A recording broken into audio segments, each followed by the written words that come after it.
Hello, Pittsburgh. I'm Zach Gibson, and this is TribLive's From the Newsroom podcast, bringing you top stories from TribLive.com.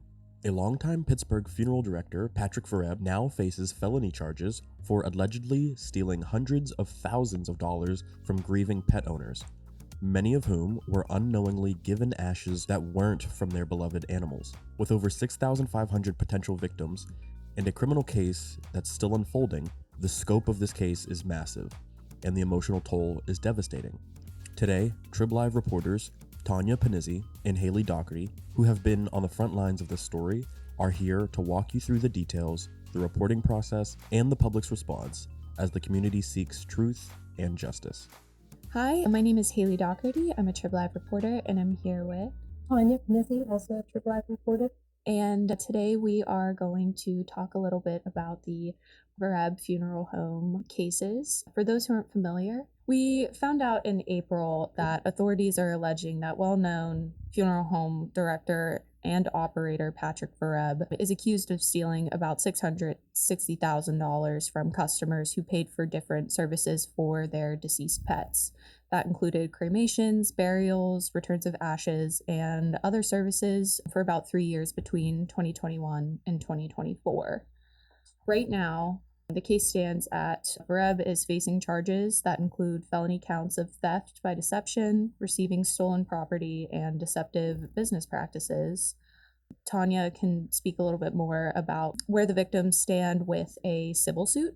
Well, Vereb was supposed to have a preliminary hearing May 9th, which he waived, and instead will have a case in Allegheny County Court in June. There also is a class action lawsuit being filed in Allegheny County. Attorney Robert Pierce said that there are hundreds of people that have come forward to be part of that. So to start talking about this, that's where the case stands now. We can go back a little bit and see where those suspicions began with the pet owners. So during the initial reporting phase, everyone in the office, I'm pretty sure, received a press release from the Attorney General's office that dropped all of the preliminary information about the charges that Vereb was facing. So we saw the criminal complaint that detailed that employees had been speaking to authorities about record-keeping discrepancies, including Vereb allegedly wrote daily lists of animals' names and their transport dates to the crematorium. Employees started to become a little suspicious because they realized that his personal lists differed from their lists, and that differed from the company-wide spreadsheet where everybody could see what animals were set to transport and what animals were set to be buried, and just those different record differences. So one employee, they remain anonymous in the criminal complaint, but they noticed that some of the animals on the list had tag numbers, while none of the animals that weighed under 30 pounds had tag numbers from the crematorium, which is just a number that says this number matches this animal, which matches this name, and that matches these ashes that are going to be sent back. One employee began comparing Vereb's handwritten list to the office-wide spreadsheet that we mentioned earlier and realized that he was transporting more animals than were actually listed to go to the crematorium. And at one point, they realized he was allegedly charging for cremations that didn't actually happen and were providing ashes to vets and pet owners for animals that, according to these lists, hadn't actually been cremated. So that is what started with the employee's suspicion, and that's how everything was tied together. But Tawnya actually spoke to an intern. Tiffany Mansoritis from Irwin. Some people would call her a whistleblower. Some people would call her a hero. She really took this on her own. She interned there 6 months, and to quote her, she said, he made a big mistake hiring me because she questioned everything that she thought didn't seem right. She took pictures, she copied documents, she looked at handwritten notes, and just found that nothing added up. She said pets were not cared for in a manner that she thought was the standard. They were not refrigerated. They were tossed aside. Some of the details are really difficult But she took her complaints to police without hesitation. She said she couldn't, in good conscience, remain there. Police didn't believe her at first, she said. She said she had to fight for what she believed in and ended up with the Attorney General's charges. I mean, that's amazing, Tiffany's bravery. And I know it's definitely intimidating to come forward about someone who has an authority over you. Yeah, she said she asked a lot of questions because she was new and she didn't know if things were off or if she just thought they were off. But she said he always found a way to evade or make her feel dumb or explain around it, but she just knew something was not right. Mm-hmm. She listened to her intuition. She really went with her gut. She did. Yeah. And people are really hailing her as a hero. People are just outraged and to think that she only was there 6 months. I didn't realize she was there for that short of a time. She said what sealed the deal was there were no receipts for animals under 30 pounds. So if you had a small dog or if you had a cat, chances are you did not get the proper ashes back. Yeah, it's just so unfortunate. And I mean, while she was very brave to come forward, and it did turn out that she was right, something was off about the operations, there were still at least 6,500 victims that were pet owners that received either the wrong ashes or their animals were allegedly buried and they ended up in a landfill, which is just tragic. I know this was a tough story for everyone in the newsroom who tackled it. It was definitely tough to see that those animals weren't treated correctly in their death. I think that's the overriding theme, that there's a Facebook page that was created, Victims of Vereb, and I think it has 4,000 members already. And most of the people just are, crying and saying these people were the pets were their family and they can't stomach how they were treated. It's not about the money. It's about, they expected someone to do the right thing for them and they feel that we did not. Yeah, absolutely. And I know that the Attorney General's office realized how big that victim list was growing even by the day. Like, as the news dropped, they released a second press release that said, hey, we're getting an influx of reports and calls from people who may or may not have been victims. We're investigating it. But they even created a separate webpage for everything to make sure that those victims could get their contact information there, get victim statements up, get, there's definitely a way to double check and learn whether your pet was cremated properly. And tomorrow, May 9th, is a virtual memorial being planned by one of the victims, Tina Moore. She wants or is hoping that everyone who is a victim will maybe put out posters of their pet online. She wants to see positivity. She says there is no positivity in this story, but honoring the pets will make people feel hopeful. Tomorrow is significant because it was supposed to be Vereb's preliminary hearing, which he waived to June 18th downtown. Yeah, absolutely. It's nice that the owners will get a little bit of closure and they can create that closure in their own way. The AG's office did alert everybody that timely updates wouldn't necessarily be possible because of such the wide range and wide scale of victims, and even people who didn't go directly to Vereb for services may have been a victim just because some people go through their vets to get their animals cremated, get those ashes, and there were over 20 veterinary services listed by the AG that went through Vereb to get these services. That even adds on the extra layer of doing that due diligence of the investigators of checking who actually was all affected. And so that's even another reason that those updates may not be at the drop of a hat, available for people to see. These phones have been ringing off the vet offices. Frankie's friends in New Pen. Really? Dr. Morrow there, she's been doing this a long, long time, and she said this is just it's heartbreaking or shocking, as everyone else did.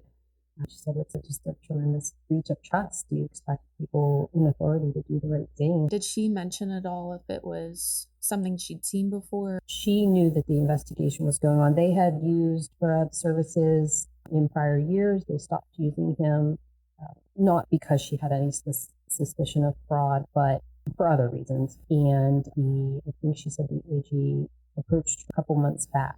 So she knew this was coming, and she said she's been sick about it. She said all what she can do is grieve with people because there's no answer. You can't explain to someone why someone would do this. Right.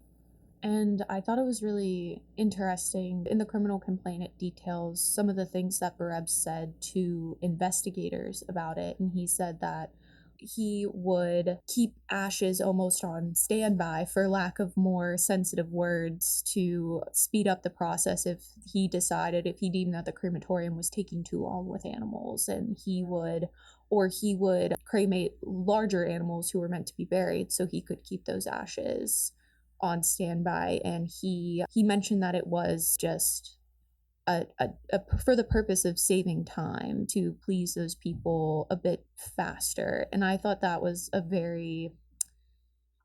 just a bit of an interesting justification, because of course when a pet owner reads that, or even when I read it, and I mean, you and I both have animals, I really wouldn't have seen it as an inconvenience. You would wait for your pet. Yeah, you would wait for your pet. That's a perfect way to put it. Yeah. Tawnya, did anything stick out to you when you were speaking to the intern? You spoke to the lawyer who is helping some of the victims in a lawsuit. Did anything stick out in these interviews as you've done this follow-up coverage? Well, obviously, speaking to the intern, the details were just harsh. No one wants to hear how their pets were handled. Speaking to the attorney, you're never going to know how many people he affected. He's been in business 50 years, not locally. In Natrona Heights, his business only opened last year, but it was definitely a growing part of his business. I think we had a story that said of his first 30 burials, 29 were pets. So it definitely was, a large part of his business. And no one will ever know just how many pets this has happened to or how long he's been doing it. So it's really unsettling. We did talk to several pet associations that said, yes, this can happen. The process isn't perfect, but there are standards that people can look for. Always make sure that there's like a double tracking system. You should receive a fur clipping back with your cremation remains. There's a pet ID you can track step by step when your pet gets there, when it goes to be cremated, when it comes back. There's a step by step process that you can ensure that it is your pet. So people really need to do their work. I hate to say that, because you should just expect that they're taking care of it. I didn't even realize that there were all of those options to track that. Right, because you would think you think you're trusting this person to do the right thing. And yeah.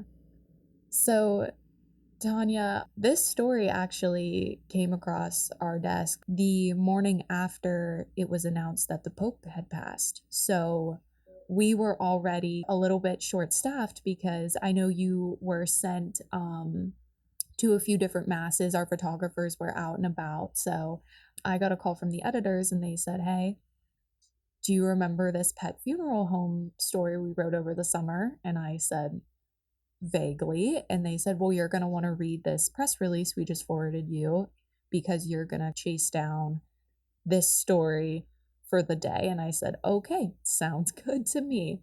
So we knew that it was going to need a little bit of a deeper investigation. And I think in these scenarios, when a big news story like this drops or something hits our radar, we automatically know that this is going to be an initial story, and then it's going to be a follow-up, a couple of days of follow-up, which is many exactly. This is and that's exactly how it went. And I think as soon as you heard about what was happening, you knew that you were going to also be a part of that coverage team. So I know that you interviewed the intern, you interviewed the lawyer. How did you find those names? Or not necessarily find them, but how did those names come up for you? You know what? When something like this happens, and I mean, pets, people feel strongly about their pets. We've all gotten so many emails over the past week. You know, a gentleman from Sarver emailed detailing what he'd like to do to Mr. Vereb. And, you know, this Tina Moore from Greensburg, she sent several emails saying she just couldn't stop crying. And I had a lady in Nature Heights who actually, the day the news broke, went up to the funeral home on Freeport Road and stood there with a sign that said, "Where is Blue?" She said it was her granddaughter's best friend. She didn't know what was happening. She just knew she had to do something. She said nobody probably understood why she was there at the time because the news hadn't really broken yet, but people are just want to do something. They want to act. And so a lot of people reached out to us, and they were gracious enough to share their stories. That was one thing that really struck me as unique in this type of coverage, because so truly pets are something so unique and they are genuinely a part of your family. And we see them as, sometimes we even see them as like a little people, where we call, I know, I know some people who call their pets their fur babies, or that's how deep that bond goes. So I feel like it was definitely a unique experience when victims were emailing me about their personal experiences. And I know we all got those emails, and some of them were just these heart-wrenching stories about their experience with their pets and how they felt when they realized that the ashes might not be their dog or their cat or their bird, whatever type of animal they may have asked for those services. And I haven't necessarily experienced that in past reporting, where we have a big story like that and victims Well, right. We in write about such hard, you we know. often have to try every which way to find people to talk about stories and tell people stories. And in this case, it's like they all want their pet story heard. You know, they want people to remember them. Absolutely. And I feel like to hear about someone you love going through an injustice, I feel like people are definitely very passionate about bringing justice to that person. And in this case, it wasn't people experiencing injustices, it was animals who, even in their life, would never have a chance to tell someone about their story or that experience. And so even in death, that I feel like almost doubled that wound. Oh, and even us as reporters, like you said, we both have pets and we love them dearly. And, but we have to obviously stay straight down the middle when reporting this, even though it's really emotional. It's hard to hear these stories all day, every day from people. So I know I received the emails, and I emailed a couple victims back, and then I know I forwarded the messages to the reporters who did do the victim follow-up articles. How did you handle speaking to people who experienced that sadness? Just have to be sensitive and remember that, this issue is really hitting home for them, and it's painful, and try to handle them, as compassionately as you can. And I will say that I think you and I both, and maybe more of us on the staff, tried to reach out to Mr. Vereb for his comment to see, what he needed or wanted to say or could say. I think we both knocked on the door at both of his facilities, and no answer. And his attorney has not returned calls so far, but I mean, I'm sure we'll keep trying because give him a chance to speak on this. Yeah, absolutely. And I think that is a very important thing to remember when reporting, and something that we all have to be, everyone who is a reporter, have to remain conscious of when they are handling a story like this, where it is almost, I don't want to say easy, but for lack of better words, easy to get wrapped up in the victim experience, and you're talking to as many people as possible, but it's so important not to forget to get comments from Vereb's side, from either his attorney. Unfortunately, we haven't been able to reach him. I know all of us have probably tried to call all available lines to him and knock on doors and try to talk to his attorney as well, and we haven't had much luck. But it definitely is, that does lend to the what you said, staying straight down the middle with that coverage, of making sure we do have comments or experiences from both sides in the article. So one of the reasons that the press release stuck out to some of our reporters and editors was because we have spoken to Vereb in the past. One of our interns over the summer was able to speak with Vereb about that new aspect. I feel like he had just opened. Oh yeah, it was a great story. Like a pet cemetery in our little community. It was kind of cool, and who would have thought?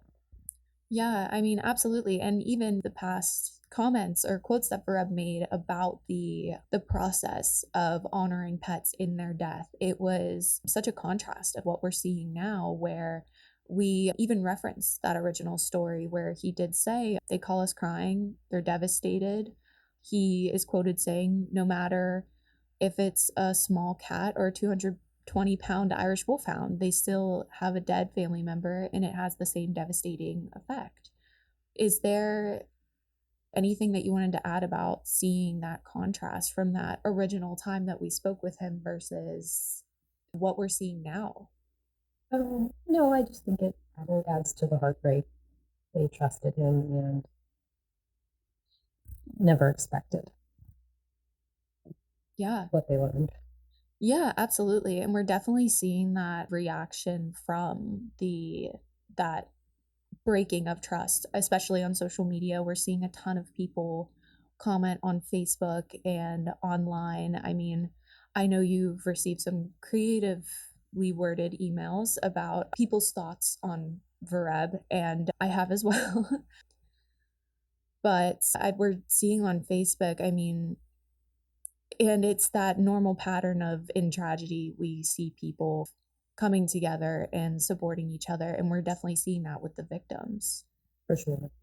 There's going to be, I believe, a large turnout at his June 18th case. I think the Attorney General's office is, while they said they assure people that they will prosecute this to the fullest extent, they are reminding people that peaceful protest is the way to go. I did ask the Attorney General if they had any, suspicions or worries about specific events, and they said they would let the press release speak for itself. Please be peaceful in your demonstrations. Yeah, absolutely. I mean, it's definitely easy to become passionate in your words, and especially on social media, where someone would see such a large group who is supporting the victims. It definitely is easy to become passionate, but I think it is good to keep that in the back of your mind, to stay peaceful in those protests. So I know it's been discussed with that break of trust that people have experienced about other services or local organizations that offer those same cremation or return services. So would you say, based on this reporting experience, do you think this case reveals maybe a larger issue within the pet aftercare industry, or in your experience covering the topic, would you say it's more of an isolated event? Well, I sure hope it's isolated, but the reactions from the veterinary community were so stark that, I mean, we talked to someone from the Pittsburgh Institute of Mortuary Sciences, and he said he would be shocked to learn that this was happening elsewhere. I mean, most people who are licensed, certified, experts in this field, they got into it for a reason, to take care of people's pets after life care. I don't see this being widespread. Although we did talk to an association in Georgia that said nothing is 100%. You're going to have people taking advantage of the system. So I think it's up to pet parents to do their research, make sure you track it, even though you shouldn't have to. There are ways to make sure that the pet you're getting back is actually. So just to reiterate where people can find the most updated information, I know that the Attorney General's office still has that link live that we mentioned earlier, Yes. where victims can go and get the most updated information as it's coming out. Again, they can share victim statements and their contact information if they want to be contacted in the future to see if their animal is amongst those whose ashes may not exactly belong to that animal. Yeah, the letters are still coming in, and for some people it's heartbreak, and for some people they're learning that they do have the proper pet. One thing I will say is I've read many of the posts, and a really touching thing that's come out of it is so many people said, look, because they're making shrines, they have the urns on the mantle, they have wall worth of pictures of their pet. They said, I realize now that this probably isn't my pet, but I love it as if it is. So that's one, really nice thing that's come out of it. So the latest update that we have in the office, and correct me if I'm wrong, is that the funeral home site in Natrona Heights or Harrison, depending how you slice it, is for sale currently. Has there kind of been any other updates that we're still? It is actually under contract. It was listed for $1.2 million. I talked to the listing agent who, poor guy, he said, I had no idea. I had no idea what was going on. He found out from Mr. Vereb on the day he signed the sales agreement.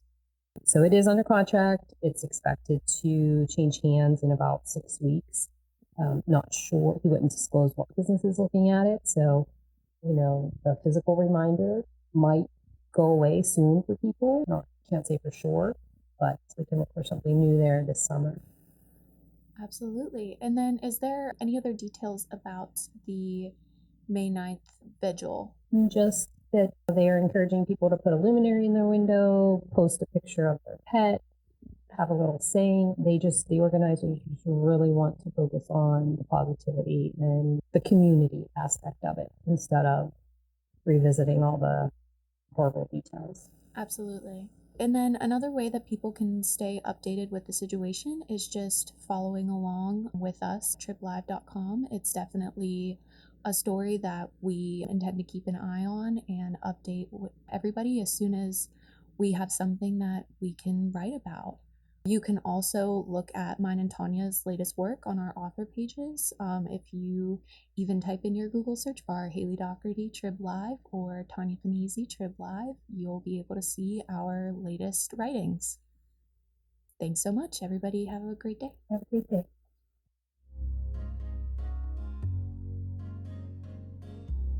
Thanks for joining. If you enjoyed this week's episode, share the podcast to help keep Western PA locally informed with insightful discussion and the latest news from your area. It's an easy way to spread the word, and it helps our podcast reach more people like you. Don't forget to follow us on Spotify and turn on episode notifications so you never miss new content. Once again, I'm Zach Gibson, and this is From the Newsroom.